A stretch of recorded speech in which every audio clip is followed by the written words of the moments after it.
I'm here with Mr. Ricardo Cepeda. Sir, naku, thank you po for coming today. Ano po masasabi niyo po sa event natin ngayon? Ay, mukhang very, very successful. Puro mga leaders sa industry nakikita ko eh. Talagang, nung in-invite ako ng aking kaibigan si Jerome Metica, talagang trusted ko itong mamang to. Ang galing ng taste niya sa industry. Tapos yung, like ito, si Mr. Lim. Diba? Sabi ko, galing ako sa Batang Quiapo, may naroon din dito si Mr. Lim.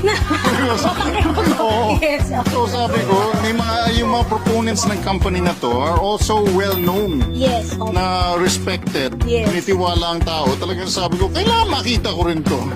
Let me look. Diba? No harm in looking and then Yes. you can be very pleasantly surprised na maganda talaga. Look at this office. Yes. Diba? Legit. Legit. Let's go, Ascenders!